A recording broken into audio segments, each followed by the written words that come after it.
Hello student, स्वागत है आपका आईसीटी वर्चुअल क्लासेस में। मैं हूं कविता, आपकी बायो टीचर। उम्मीद करती हूँ आप सभी अच्छे होंगे और स्वस्थ होंगे। तो क्लास स्टार्ट करेंगे अपना चैप्टर, जिसमें हम बात कर रहे हैं डाइजेस्टिव सिस्टम के बारे में। हम बात कर रहे हैं, चैप्टर का नाम है डाइजेशन। तो डाइजेशन में हम डाइजेस्टिव सिस्टम को स्टडी कर रहे हैं, जिसमें अभी तक आपने डाइजेशन की प्रोसेस स्टार्ट कर ली है, जिसमें सबसे पहले हमने देखा माउथ में जो डाइजेशन है वो कैसे होता है। अगर आपने माउथ पढ़ा है तो उसमें हमने कुछ पार्ट्स यहाँ पर पढ़े हैं, जैसे टीथ, जैसे सलाइवरी ग्लैंड, और आपने यहाँ पे पढ़ी है टंग। ठीक है, टंग या जीभ जिसे हम कहते हैं। ठीक है, हमने कहा हमारी माउथ में क्या क्या चीजें होती हैं। टीथ जो कि च्यू करने का काम करेंगे, और 4 टाइप्स ऑफ टीथ हमने देखे हैं। कुछ कैरेक्टरिस्टिक्स हमारे पास आते हैं, जैसे थीकोडोंट होते हैं, डाइफाइडोंट हमारे पास आते हैं।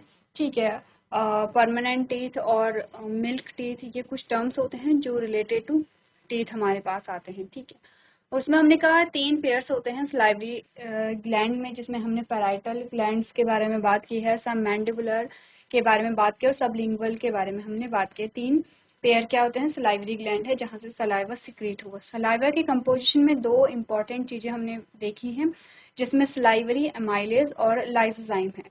सलाइवरी अमाइलेज बेसिकली वर्क करता है कार्बोहाइड्रेट पे, जो कार्बोहाइड्रेट को माल्टोज में यहाँ पे कन्वर्ट कर देता है, और जो लाइसोजाइम है वो क्या करेगा, जो हार्मफुल बैक्टीरिया हैं उन्हें किल करने का काम करता है। अब इम्पॉर्टेंट चीज ये आती है कि सलाइवा का पीएच क्या। अगर हम यहाँ पर बात करें, सलाइवा के बारे में बात हो रही है, ठीक है, और इम्पॉर्टेंट है पीएच। आपको बोला गया था आप पीएच देखेंगे सलाइवा या माउथ में। पीएच क्या था सलाइवा का, आपके स्टमक में क्या पीएच है, आपके स्मॉल इंटेस्टाइन में क्या पीएच है। पीएच आपको पता होना चाहिए, आपने कई बार पढ़ा होगा, बायो में आपने पढ़ा है, केमिस्ट्री में आपने निश्चित रूप से पीएच पढ़ा होगा। पीएच एक स्केल होती है जो किसी भी चीज के एसिडिक बिहेवियर या बेसिक बिहेवियर या न्यूट्रल बिहेवियर को बताती है। तो हमें समझ आता है एक स्केल है, ठीक है, जिसका मिड पॉइंट ये होगा, ये मिड पॉइंट है।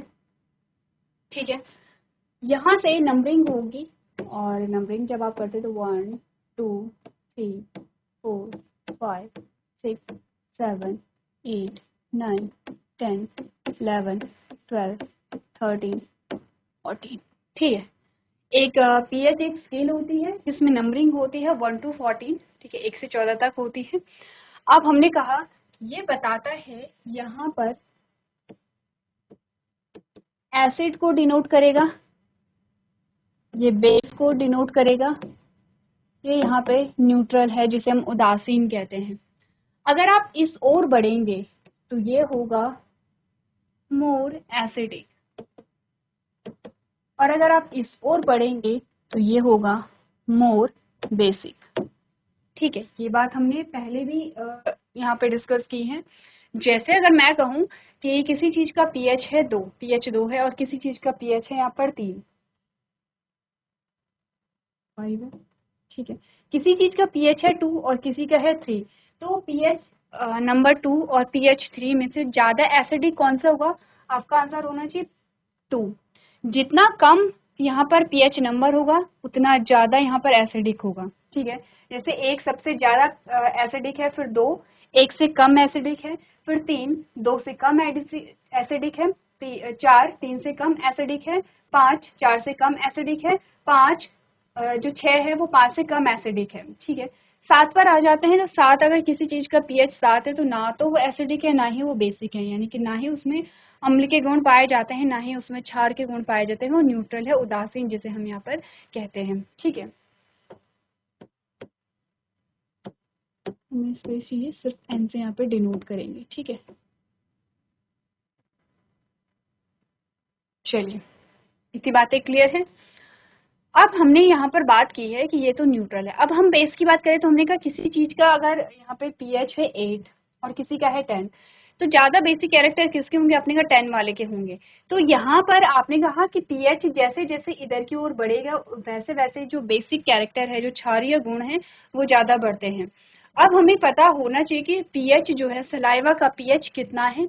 ठीक है, वो कितने पीएच पे काम करता है, क्योंकि आपसे ये भी पूछा जाता है कि अगर आप फूड जो है, फूड का डाइजेशन आपके स्टमक में हो रहा है तो वहाँ पे पीएच कितना होगा, या आपने कहा क्या सेम पीएच रहता है या डिफरेंट रहता है, डिफरेंट रहता है तो कितना रहता है, ये आपसे पूछा जाता है। सबसे पहले हम बात कर रहे हैं अगर सलाइवा के पीएच के बारे में, तो सलाइवा का पीएच होता है यहाँ पर,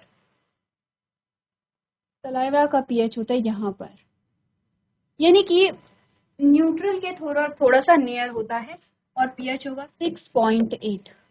ठीक है, पीएच क्या होगा, 6.8 होगा, यानी कि बेसिक तो नहीं है। ठीक है, एसिडिक भी बहुत कम एसिडिक है, क्योंकि 6.8 यानी कि 7, ऑलमोस्ट 7 पे आ रखा है, तो ऑलमोस्ट हम न्यूट्रल इसे कहते हैं।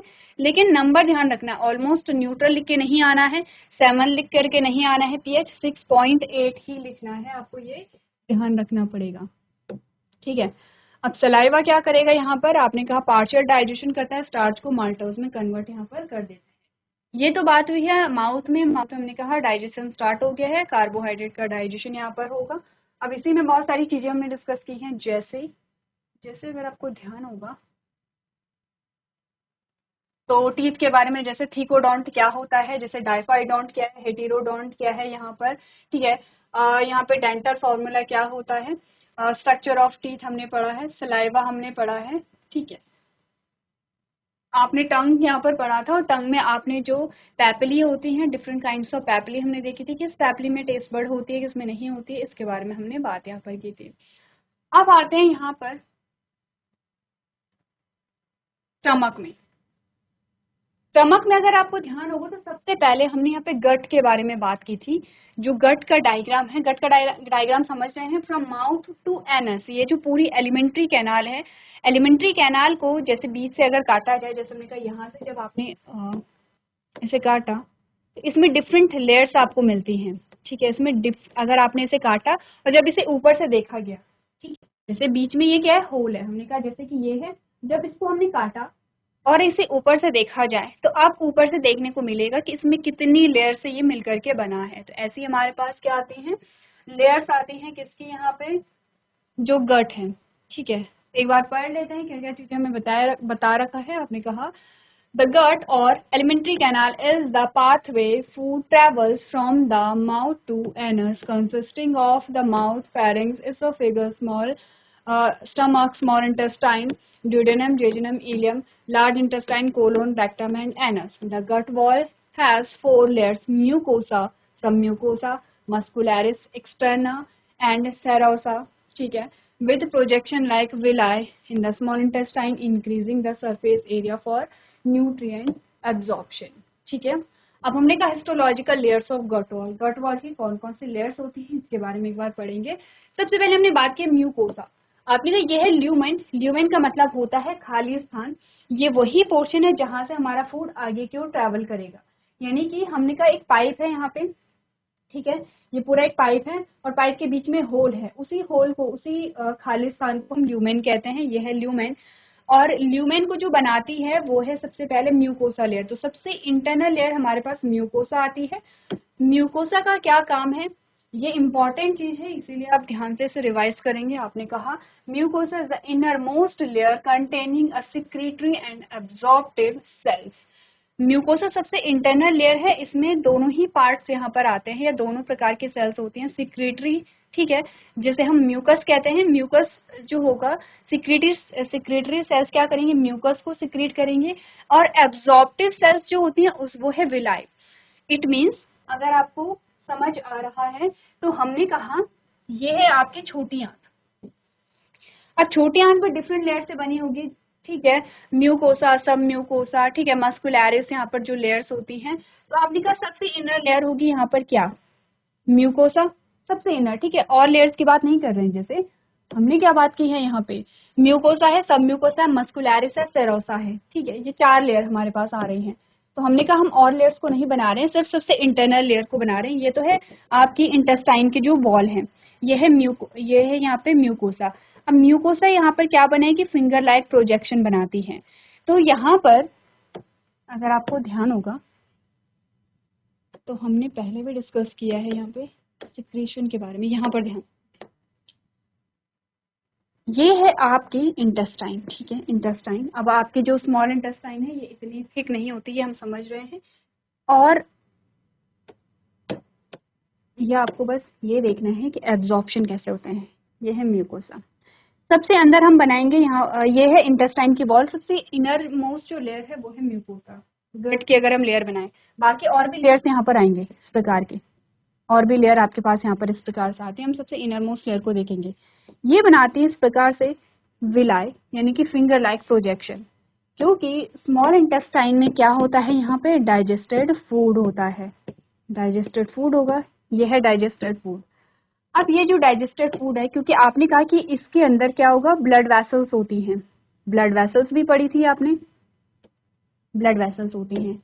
ये जो डाइजेस्टेड फूड है ये यहाँ एब्जॉर्ब होगा और ब्लड वेसल्स में पहुंचाया जाएगा इस प्रकार से, ठीक है। तो हमने कहा कि जो म्यूकोसा है इसमें दोनों ही टाइप की सेल्स होती हैं। जो म्यूकस को, सिक्रेटरी सेल्स जो होंगी वो म्यूकस को सिक्रीट करेंगे, और आपने कहा एब्जॉर्प्शन के लिए यहाँ पे क्या होती है, विलाई होती है, ठीक है। क्लियर है, दोनों चीज। सिक्रेटरी में म्यूकस आ गया, जो म्यूकस को यहाँ पे क्या करेंगे, सिक्रीट करेंगे। एब्जॉर्प्टिव सेल्स में विलाई आ गई हैं जो डाइजेस्टेड फूड को एब्जॉर्ब करेंगे, ठीक है। अब ये जो म्यूकस है ये आपको डिफरेंट पार्ट्स में देखने को मिल जाएगा, जैसे कि आपने कहा आपका जो एसोफिगस है वहाँ पे म्यूकस होता है, ल्यूब्रिकेशन में हेल्प करता है। जैसे आपका स्टमक है वहाँ पर म्यूकस रिलीज होता है, अगेन ल्यूब्रिकेशन को के लिए यहाँ पे सिक्रीट होता है। विलाई की अगर हम बात करें तो विलाई होगा आपके स्मॉल इंटेस्टाइन में, जैसे कि आपको पहले भी आपने पढ़ा है, आपने कहा in the small intestine projections called villi and microvilli, ठीक है। माइक्रोविलाई क्या है, विलाई के ऊपर माइक्रोविलाई होते हैं जो स्मॉल स्ट्रक्चर होता है to increase the surface area for absorption. Clear है, म्यूकोसा क्लियर हो गया है। अब आते हैं सब म्यूकोसा। तो सब म्यूकोसा कहाँ है, आपने कहा सब म्यूकोसा है ये वाली जो लेयर है, ये वाली जो लेयर है ये तो म्यूकोसा है। इसके बाद जो लेयर आती है वो सब म्यूकोसा, यानी कि म्यूकोसा के बाहर जो दूसरी लेयर है दैट इज सब म्यूकोसा। आपने कहा layer of a loose connective tissue, उसमें कनेक्टिव टिश्यू होते हैं, संयोजी ऊतक जिन्हें कहते हैं। संयोजी ऊतक क्या होते हैं, क्लास 9 में आपको ध्यान होगा हमने टिश्यू चैप्टर डिस्कस किया था जिसमें 4 टाइप के एनिमल टिश्यू हमने पढ़े थे। एपिथेलियल टिश्यू है, कनेक्टिव टिश्यू है, मस्कुलर टिश्यू है, नर्वस टिश्यू है। तो हम बात करें कनेक्टिव टिश्यू के बारे में, यानी कि संयोजी ऊतक के बारे में। मस्कुलरिस सब म्यूकोसा जो आपकी लेयर होती है वो बनी होती है कनेक्टिव टिश्यू से, ठीक है, कंटेनिंग ब्लड वेसल्स। अब ध्यान आया, किससे मिलकर के बनी होगी, ब्लड वेसल्स यहाँ पर होती हैं, ठीक है। ब्लड जो है आपका एक संयोजी ऊतक है, कनेक्टिव टिश्यू पढ़ा था, ब्लड, लिम्फ, आपकी जो बोन होती हैं, टेंडन, लिगामेंट, एरियोलर, ये सारे ही आपके कनेक्टिव टिश्यू के एग्जाम्पल आते हैं। ये इसमें क्या होते हैं, blood vessels, lymph vessels and nerves, इनमें सारी ही चीजें यहाँ पे पाई जाती हैं, ठीक है। सब म्यूकोसा हो गया है क्लियर। अब आते हैं मस्कुलरिस, यानी कि पहले है म्यूकोसा, उसके बाद है सब म्यूकोसा, उसके बाद है मस्कुलरिस जो 2 लेयर्स में डिवाइडेड होता है। तो आपने कहा composed of smooth muscles tissue, ये स्मूथ मसल्स टिश्यू से बना होगा, स्मूथ मसल से बना है इसलिए यहाँ पे इनवॉलंटरी एक्शंस भी होंगे। Typically arrange in an inner circular, ठीक है, 2 लेयर में अरेंज होता है। इनर लेयर है जो सर्कुलर है एंड आउटर है जो लॉन्गिट्यूडनल लेयर है, ठीक है। अच्छा, ठीक है, ये लॉन्गिट्यूडनल बना देंगे आप इन्हें, ये सर्कुलर बनी हुई है, ठीक है। इन दोनों लेयर को मिला करके हम क्या बोलते हैं, मस्कुलरिस, यानी ये वाली लेयर और ये वाली लेयर, ठीक है। तो इसको और इसको मिला करके हमारे पास क्या बनता है यहाँ पे, मस्कुलरिस। अच्छा, एक और चीज ध्यान रखनी है, ये जो मस्कुलरिस हैं यहाँ पर ये स्ट्रॉन्ग आपकी क्या होती हैं, यहाँ पे लेयर्स होती हैं, ठीक है। जहाँ पर फोर्स लगाना है वहाँ पर आगे जाकर के हम बात करेंगे। जब स्टमक में डाइजेशन होता है तो वहाँ पर चर्निंग होती है, फूड जो है वो चर्न करता है, और ये जो स्ट्रॉन्ग मूवमेंट होती है ये मस्कुलरिस की वजह से ही होती है। तो आपने बोला कि यहाँ पर अंदर जो है वो सर्कुलर है और बाहर जो है वो लॉन्गिट्यूडनल लेयर्स है, तो 2 लेयर में ये क्या होता है, यहाँ पे डिवाइड होता है, ठीक है। आपने कहा इनर जो है वो सर्कुलर है, आउटर लॉन्गिट्यूडनल लेयर्स है, रिस्पॉन्सिबल फॉर, किसके लिए रिस्पॉन्सिबल है, फॉर पेरिस्टालिसिस। कहाँ पर देखा है पेरिस्टालिसिस, हमने देखा है यहाँ पे इसोफेगस में, पेरिस्टालिसिस मूवमेंट यानी कि कॉन्ट्रैक्शन और रिलैक्सेशन। अब आती है outermost layer that is serosa. Serosa आपने कहा the outermost layer of the connective tissue, ये भी कनेक्टिव टिश्यू से बना होगा, which has to hold the gut in place, जो गट को अपने प्लेस पे यहाँ पे रखे हुए रहती है। ठीक है, क्लियर है इतना? इतनी बात अगर क्लियर है तो हम आगे बढ़ेंगे, क्योंकि जो गट है, आपके गट का जो स्ट्रक्चर है वो आपको अभी भी हेल्प करेगा, आगे जाकर भी हेल्प करेगा। एक बार आप लोग इसे रिवाइज करेंगे। इसके बाद हमने यहाँ पर एक इंट्रोडक्टरी पार्ट देखा था जिसमें हमने गैस्ट्रिक ग्लैंड की बात की थी। गैस्ट्रिक ग्लैंड, उससे होने वाले सिक्रेशन और उनके फंक्शन के एक हम टेबल बना करके यहाँ पर देखेंगे, जिससे कि आपको लर्न करने में ज़्यादा ईजी हो। तो एक बार आप लोग रिवाइज कर लेंगे। चलिए अब आगे बढ़ते हैं और हम बात करते हैं स्टमक के बारे में। स्टमक के बारे में हमने चीज़ें डिस्कस की हैं, जैसे कि गैस्ट्रिक ग्लैंड, कौन कौन सी ग्लैंड्स होते हैं उसके बारे में हमने डिस्कस किया है। इन्हीं सारे पॉइंट्स को अब हम क्या करेंगे, अरेंज करके पढ़ेंगे। सारी चीज़ें हमने डिस्कस की हैं, अब हम पढ़ेंगे एक टेबल में। ठीक है, अभी तक जो चीज़ें पहले डिस्कस की हैं उनके बाद उनको रिवाइज कर लेते हैं और उन्हें एक टेबल में आप अरेंज कर लेंगे। तो जैसे कि हमने बात की है कि ये हमारा स्टमक है, ये स्टमक है,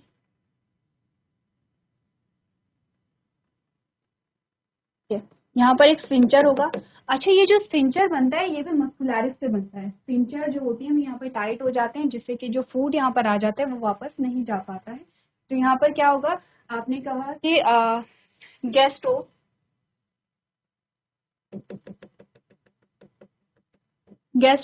एसोफेगस स्फिंक्टर यहाँ पर हमारे पास आता है।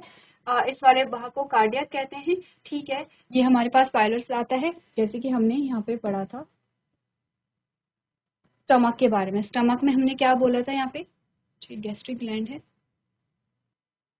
पार्ट्स ऑफ स्टमक जब हमने पढ़े थे तो हमने कहा था कि ये कार्डियक है, ये वाला पोर्शन। कार्डियक क्यों है, क्योंकि हमने कहा ये हार्ट के पास होता है। ठीक है, फंडस ये वाला भाग है, ये बॉडी है, ये पायलस है। तो तीन पार्ट्स हमारे पास आते हैं यहाँ पर किसके, स्टमक के। अब हमने कहा कि जो इनरमोस्ट लेयर है दैट इज म्यूकोसा। ये जो यहाँ पे बहुत सारी लेयर्स होंगी इस प्रकार से, यहाँ पे क्या है, बहुत सारी लेयर्स हैं ऐसे इस प्रकार से। उसमें जब हम बात करते हैं म्यूकोसा जो है यहाँ पे, वो फॉर्मेशन करती है एक पिट का, जिसे हम गैस्ट्रिक पिट नाम देंगे, और इसी गैस्ट्रिक पिट पे लगे होते हैं गैस्ट्रिक ग्लैंड। तो अगर हम यहाँ पर इसको एक डिटेल स्ट्रक्चर में देखें तो ये कुछ इस प्रकार के पिट बनते हैं।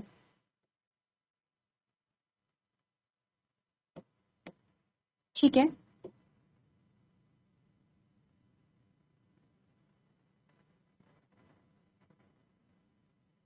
क्लियर है? ये है यहाँ पे इनर जो लेयर हमारे पास आ रही है। ठीक है, बाकी की लेयर हम हटा दें, या थोड़ा सा ये है, और इसको हम यहाँ पर देख रहे हैं। ये जो यहाँ वाला पोर्शन है इसको हम गैस्ट्रिक पिट कहते हैं। अभी आपके पास गैस्ट्रिक पिट, ठीक है, यह gastric pit. They are found at the base of the small pits called a gastric pit on the stomach surface. ठीक है, गैस्ट्रिक पिट हो गया है।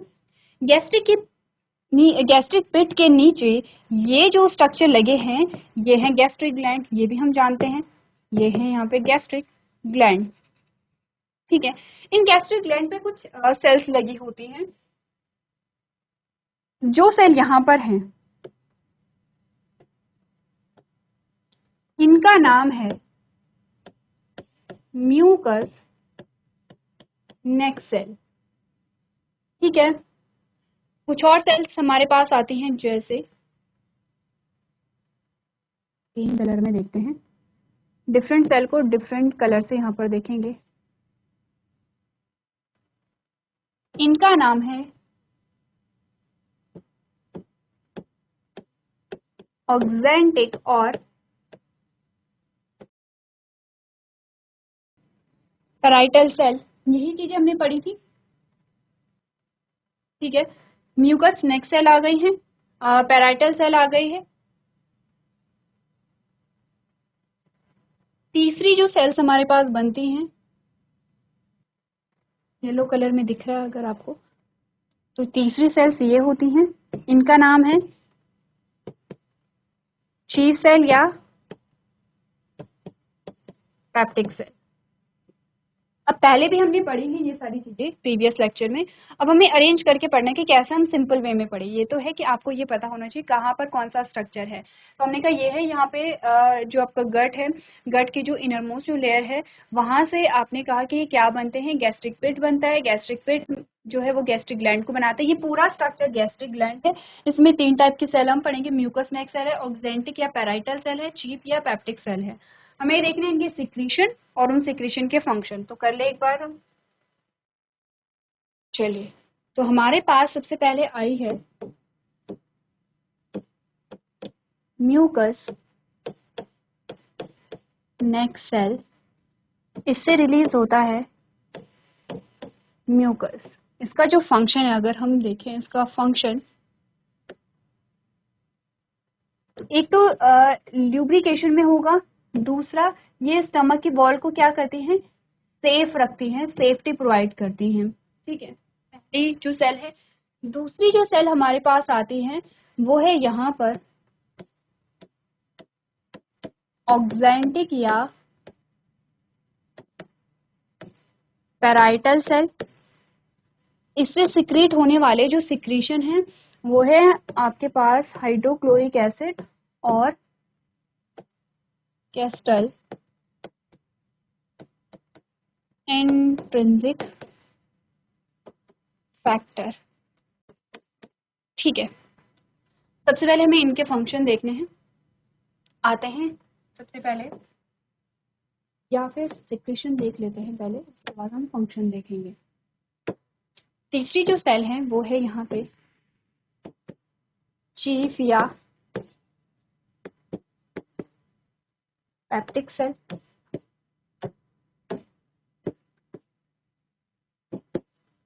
इसकी जो सिक्रीशन है वो है पेप्सिनोजन।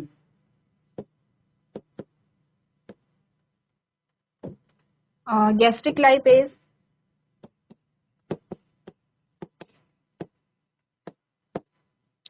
का है रेनिन।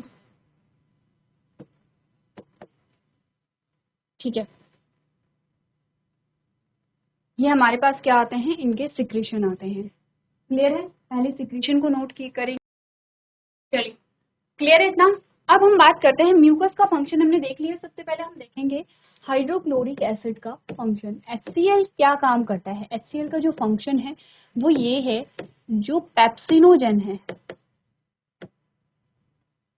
उसे पैप्सिन में कन्वर्ट करना, यह है हाइड्रोक्लोरिक एसिड का काम। अब जो पेप्सिनोजन जब पैप्सिन में कन्वर्ट होता है तो ये क्या है, प्रोटियोलाइटिक एंजाइम्स होते हैं, यानी कि इन्हें हम प्रोटीएज भी कह सकते हैं। प्रोटीएज समझते हैं, जो प्रोटीन का क्या करेगा, ब्रेक डाउन करेगा। और आपने कहा जब पेप्टोन्स और पेप्टाइडेज में इसे कन्वर्ट करता है तो ये क्या करेगा, प्रोटीन को पेप्टोन्स और पेप्टाइड्स में कन्वर्ट यहाँ पर करता है। ठीक है, हाइड्रोक्लोरिक एसिड का पहला फंक्शन ये है। इसी का जो दूसरा फंक्शन है वो ये है कि ये Fe3+ को Fe2+ में कन्वर्ट करता है और ये इजीली एब्जॉर्ब हो जाता है बॉडी में। इजीली क्या होगा, एब्जॉर्ब हो जाता है बॉडी में। ठीक है, क्लियर है इतना। 2 काम हो गए हैं। तीसरा है हार्मफुल बैक्टीरिया जो होंगे, ये हमने पहले भी बात की थी, उन्हें क्या करेगा, किल करेगा। ठीक है, 3 फंक्शन हो गए हाइड्रोक्लोरिक एसिड। अब आते हैं हमारे पास दूसरा, जिसे नाम हमने दिया था कैस्टल्स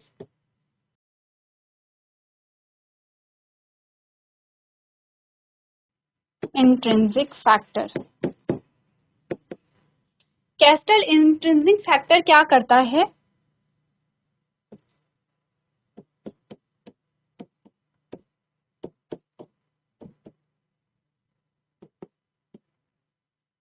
कैस्टल एक्सट्रिंसिक फैक्टर को एब्जॉर्ब करने में मदद करता है, जो कि विटामिन B12 है। कैस्टर एक्सट्रिंसिक फैक्टर क्या है? Vitamin B12। तो बेसिकली कैस्टर्स इंट्रिंसिक फैक्टर क्या करता है? विटामिन B12 के एब्जॉर्प्शन में हेल्प करता है। ये काम हो गया हाइड्रोक्लोरिक एसिड का और कैस्टल इंट्रिंसिक फैक्टर का काम। अब हमारे पास बचे हैं क्या? पेप्सिनोजन। पेप्सिनोजन पेप्सिन में कन्वर्ट हो गया है, इसका फंक्शन हमने देख लिया है। आते हैं गैस्ट्रिक लाइपेज पे और रेनिन पे। तो सबसे पहले अगर हम गैस्ट्रिक लाइपेज के बारे में बात करें तो गैस्ट्रिक लाइपेज जो एक्ट करता है, अच्छा एक और चीज, क्योंकि हाइड्रोक्लोरिक एसिड यहाँ पर है जो कि क्या होता है? एसिडिक होता है। तो अब यहाँ पे स्टमक में जो पीएच है वो चेंज हो जाएगा। तो ये क्या करता है? मीडियम को एसिडिक बनाता है। एक और फंक्शन इसका है, ये क्या करेगा? एसिडिक मीडियम यहाँ पे क्रिएट करेगा, और एसिडिक मीडियम जब क्रिएट करता है तो 1.8 पीएच यहाँ पर होता है। ये भी ध्यान आपने रखना है। माउथ में जब पीएच था तो कितना था? 6.8 था। अब स्टमक में आ गए हैं तो क्या होगा? 1.8 पीएच यहाँ पर हो जाता है। हमारे पास फंक्शंस रह जाते हैं, गैस्ट्रिक लाइपेज और रेनिन के, जिसके बारे में हम यहाँ पे बात करेंगे। एक बार आप फिर से पढ़ के लेकर के आएंगे। साथ ही साथ नेक्स्ट जो हमारा लेक्चर होगा उसमें हम लिवर के बारे में बात करेंगे, थोड़ा डिटेल में जाएंगे। लिवर सेल्स कैसे बनी होती हैं, कौन कौन सी होती हैं, लिवर के क्या फंक्शंस यहाँ पर होते हैं, तो आप एक बार रीड करके लेकर के आएंगे। तो आज के सेशन में हम इतना ही करेंगे। अभी तक क्लास में बने रहने के लिए आपका धन्यवाद।